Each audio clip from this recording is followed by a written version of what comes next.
Mom has just been arrested for John K's murder. How did the weapon come into your possession? Kristina is not going to let her mother take the fall. I'm going to confess. Never seen her before. We need to make our move. Excuse me. Sonny needs to come clean, and I really hope General Hospital doesn't pair Anna with Jason. After all, he was with Robin. It's already bad enough we have to endure Willow and Drew. It looks like we're in for a showdown between Anna and Holly. I'm all for it, but when is Michael going to discover Willow and Drew's affair? I want to see him go dark and unleash chaos on both of them. Once again, Kristina is causing problems by taking the gun, and Alexis swoops in to save her. This character just doesn't learn. It's the worst storyline. When will Kristina get the mental health support she needs and take responsibility for her actions? I'm tired of the Kristina storyline. If she really wanted revenge, she would have already taken out Ava. So Kristina, who didn't shoot Cades, is going to confess to clear Alexis, who also didn't shoot Cades, and Sonny, who is often praised for doing anything for his family, just stands by and lets it happen. Holly is so self-centered. She puts herself before everyone else, making her a dreary character. Now that the actor has a contract, what could Holly possibly bring to Port Charles after this storyline wraps up? I have a feeling something might be brewing between Jason and Anna. That seems like where things are headed. The spy mission looks promising. I hope that once Anna informs Holly about Lulu, she'll be more inclined to help get Lucky home. Honestly, I still don't understand why they haven't tried to find Ethan as well. Personally, I wish Molly would have a breakdown and leave the show. She shows no empathy for her sister, who carried a baby for almost 9 months, compared to Molly, who had no physical or emotional connection to the baby. I know Molly desperately wants a child, but wanting and carrying a baby are two very different experiences. TJ could join her in recovering from her breakdown. His character isn't adding much to the show anyway. Just my opinion. Hello everyone, welcome back to my channel, Messy Syrup. It's me, Abby, here. I hope everyone is having a wonderful day. Keep watching. So let's dive into today's video. I think Sonny needs to confess and face the consequences, even though it's tough to see him go. He won't stand by and let Kristina, Alexis, or anyone else he cares about take the blame for his actions. It's surprising to see this unfolding. I really wish Sonny would come clean, but I know he tends to let others handle the dirty work for him. At least the Lucky storyline has moved beyond that poker room. Thank goodness Anna and Jason are bringing something fresh and advancing the plot. I hope the next time we see Lucky, he's with them. His solo scenes and interactions with Sidwell have been quite dull. Sonny's just sitting back while Alexis and Kristina take the heat for something he's responsible for. Just because he wanted someone dead doesn't mean the death shouldn't be investigated. What about Dante? When he finds out who really killed Cades, will he jeopardize his career? Sonny needs to be held accountable for this crime. Also, Jason looks fantastic in that white tuxedo jacket. More of this look for Jason, please. Sonny previously said he wouldn't let this happen, so he'd better work on getting Alexis and Kristina off the hook. Someone remind me, what's the current status between Anna and Holly? Were they friends, friendly, frenemies, or enemies? I think having Jason as a spy is brilliant. I'm curious to see how it'll fit with Sonny and everything else, but I'm excited about it. Sonny, being a mob boss, is always calculating, so I have faith he'll come up with a solution to keep everyone out of prison. He's very protective of his loved ones, and Kristina is his world. But why isn't Michael keeping Sonny in the loop if he knows about Sonny's involvement? I've been wondering, since Sam is being written off, could she end up taking the fall for Gates? I can see Sam's character being killed off, with Sonny possibly pinning the crime on her. Kristina might confess, even though she didn't commit the crime, to protect her mom. The truth always comes out, no matter how much people try to hide it. I'm not sure why Holly came back. She should have stayed away. It seems like the writers are pushing Jason and Anna together as a couple. Alexis should be locked up. She's a lawyer and should have known better. She should have just handed the gun to Sonny. If Kristina had minded her business and followed instructions, none of this would be happening. And Molly, don't even get me started on her. I'm a fan of Sonny, but the writers have really done him wrong. We've never seen him kill anyone before, and I can't imagine him leaving the show. Sonny won't let the people he loves take the fall for him. He will come forward and face the consequences. This situation is getting ridiculous. I think Molly might push Kristina to confess, believing Kristina did it and should be punished for not staying home instead of going to Eva's room. Molly needs to blame Rick, not Kristina. Also, why is Alexis's mini-plot about regaining her law license only to have it taken away again? Holly seems pointless, and Lucky's return, only to not get back to Port Charles, feels like it's only for the drama. It's still early in the season, so we'll see how it unfolds. Sonny needs to speak up and do the right thing. If he truly loves his daughter, he will. Molly is over the top and needs to calm down. Her shrill behavior is hard to watch. Teiji isn't much better. This storyline is such a colossal mess. Also, years ago, they checked the hand for residue, which seems to be missing now. Why is Anna already there? What happened to Laura and Kevin? They went off to Africa and haven't been seen. Did Jack give Laura the right direction? I've been wondering, since Sam is being written off, could she end up taking the fall for Gates? I can see Sam being killed off with Sonny potentially pinning the crime on her. GH has shifted from inserting Carly into every storyline to having Anna everywhere. But please, don't pair her with Jason. That pairing would be major cringe and far worse than the Sonny and Emily fiasco. Who thought Jason and Anna should be together? Anna is too old for Jason. It must be the writer's idea. California must be nuts. Michael isn't helping Kristina. He's helping Sonny. He knows Sonny murdered Kate's, yet instead of advising Kristina to explain to the cops why she had the gun, he tells her to stay silent. Protecting Sonny is going to land either Kristina or Alexis in prison. As much as I dislike Kristina, she doesn't deserve that. I can't wait until Willow finds out Michael kept this from her. She'll be done with him for good. Then she can finally move on with Drew. Although that might take time once she finds out her mom is involved with him. Everyone's blaming Willow for her secret, yet Prince Michael has his own.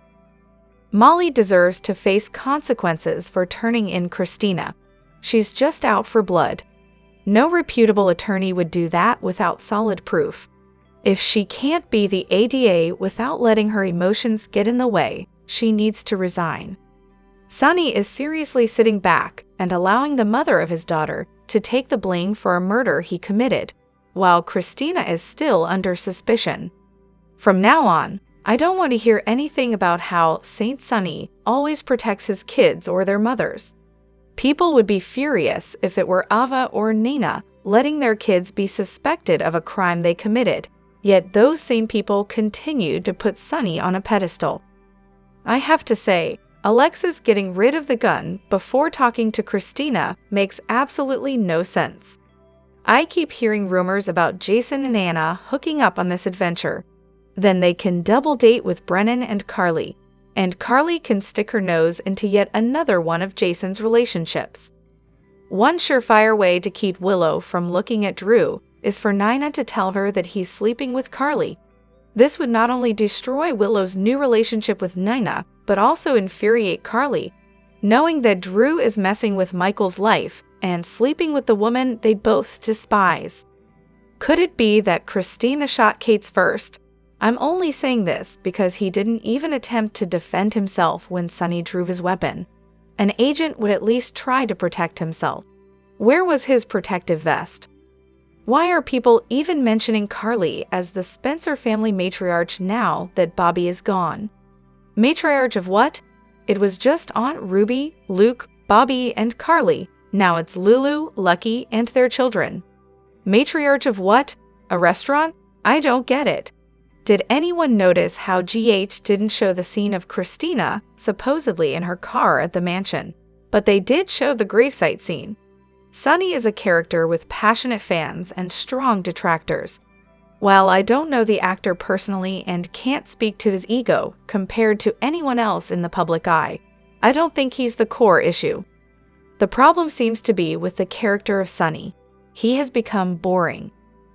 Career-wise, there's nowhere left for him to evolve. In terms of love interests, the only options remaining are Trina and Liz, and we've seen a myriad of characters like Natalia over the years. The dynamic is always the same: charm, lavish gifts, trips to the island, followed by the woman realizing she can't handle the life and retreating to Carly. There's no growth in his relationships. Regarding fatherhood, Sonny has never been shown as nurturing or investing in his children's futures. They are all grown now, except for Donna and Avery, and it will be years before they are fully integrated into the storylines. Sonny could potentially prepare Michael or Kristina to take over, but that implies Sonny is retiring, which would only make him more dull. We often talk about characters like Esme, Jagger, and Valentin being written into a corner, but Sonny has also been placed in a position of stagnation and non-growth, which is equally boring. Personally, I like Maurice Benard a lot. I enjoy his podcast, and he seems like a nice person. However, I've been tired of Sonny for over a decade now. The endless cat and mouse game, where we know he'll never truly be captured or punished, is exhausting. I'd love to see a major change or a new direction, but if that's not possible, I'd appreciate not having to see him in 90% of the episodes. I've been watching GH for years now, and it's kind of laughable how they've transformed Jason into this super soldier, living weapon. He started off as happy-go-lucky Jason Quartermain, then he lost his memory but was still Jason. After that, he was angry all the time, then emotionless, then he became Sonny's lackey, then a thug, then a hitman, and later, an expert marksman and fighter. Now, he's an international mercenary with incredible logistical and combat skills. My question is, when did he gain all of this knowledge? A brain injury doesn't suddenly turn you into a super soldier. Getting hit on the head doesn't teach you how to kill 12 guys or invade enemy camps. Where did he train? Who taught him all this? Jason has been in Port Charles his entire life, except for 2 occasions. Once in Russia for 5 years and another time working for the feds for 3 years. But even before all that, he was basically Batman in a black leather jacket. Jason was originally a medical student. When he damaged his frontal lobe in the accident, he lost his memories but not his knowledge. That probably made him more efficient in his actions. He also lost a lot of emotional response, making him less bothered by cold or pain, and more desensitized to violence. Over 15 years of working for Sonny as a hitman, he likely learned a lot more on the job. When he was captured by Faison, I'm not sure if he was given the same military-style training as Drew, but during his second time away, being forced to work with the FBI, he definitely picked up more skills. So when you think about it, it's not entirely impossible to see how Jason evolved into the character we see today. New storyline for Sonny. Inspired by some of the recent discussions about Sonny, I came up with a fresh storyline idea for the character. Sonny is sent to prison, and as a direct result, crime in Port Charles skyrockets. Anna struggles to maintain law and order as rival crime families battle for control. Innocent people are caught in the crossfire, with several random crimes leading to deaths. Gangs roll into town, robbing local businesses, including Bobby's. Desperate, Anna turns to Brennan for help. He says he'll consider it, but has other priorities to handle first. With no options left, Anna visits Sonny in prison, where he delivers a "you can't handle the truth" type of speech. Sonny warns her that she needs him out there more than behind bars, as he's the only one who can control the violence and end the gang wars. He demands that she find a way to release him to save Port Charles, but Anna refuses and storms out, leaving Sonny shaking his head. Meanwhile, Jocelyn and Donna are kidnapped and held hostage. Brennan, secretly working behind the scenes and behind Anna's back, orchestrates Sonny's release. With full WSB approval, Brennan and Sonny form an alliance to save both the girls and Port Charles. Anna returns to the prison to inform Sonny about the kidnapping, only to discover he's already gone. She storms into Brennan's office and finds him working with Sonny. Furious, Anna threatens to report them to the feds, but Brennan informs her it's too late. What's done is done. She has two choices: join them or get out of their way. The trio heroically manages to save Donna, but tragically fails to rescue Joss. This loss leaves Carly devastated, and she vows never to forgive either man. The experience brings Anna and Sonny closer, and they start a relationship. Anna, drawn to the danger and excitement, resigns as police commissioner, leaving Dante to take over as the new police chief. Meanwhile, Dex and Trina bond over their shared grief for Joss and, over time, fall in love, eventually getting married. Drop your thoughts in the comment section below. Do you agree or disagree? Don't forget to like, subscribe, and hit the notification bell for more updates. Your opinions matter, and I will see you in the next video. Thank you.